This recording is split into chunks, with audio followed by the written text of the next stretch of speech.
Untimely Meditations by Friedrich Nietzsche. Read by Michael Lunts.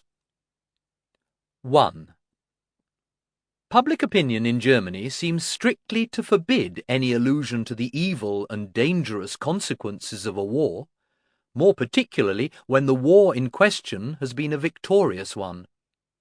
Those writers, therefore, command a more ready attention who, regarding this public opinion as final, proceed to vie with each other in their jubilant praise of the war and of the powerful influences it has brought to bear upon morality, culture, and art.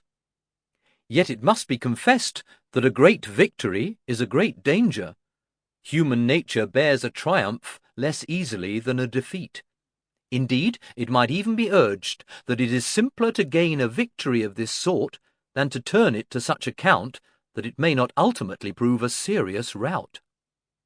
But of all evil results due to the last contest with France, the most deplorable, perhaps, is that widespread and even universal error of public opinion, and of all who think publicly, that German culture was also victorious in the struggle, and that it should now, therefore, be decked with garlands as a fit recognition of such extraordinary events and successes.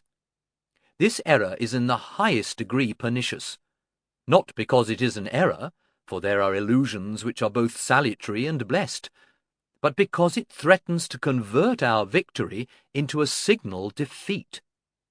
A defeat, I should say rather, into the uprooting of the German mind for the benefit of the German Empire.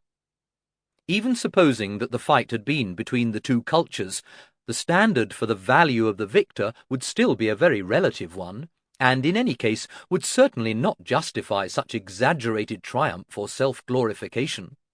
For, in the first place, it would be necessary to ascertain the worth of the conquered culture. This might be very little, in which case, even if the victory had involved the most glorious display of arms, it would still offer no warrant for inordinate rapture. Even so, however, there can be no question in our case of the victory of German culture, and for the simple reason that French culture remains as heretofore, and that we depend upon it as heretofore. It did not even help towards the success of our arms.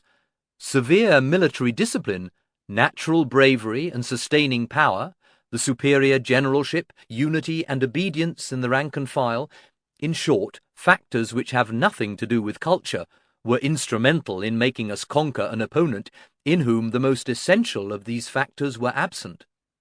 The only wonder is that precisely... Sample complete. Ready to continue?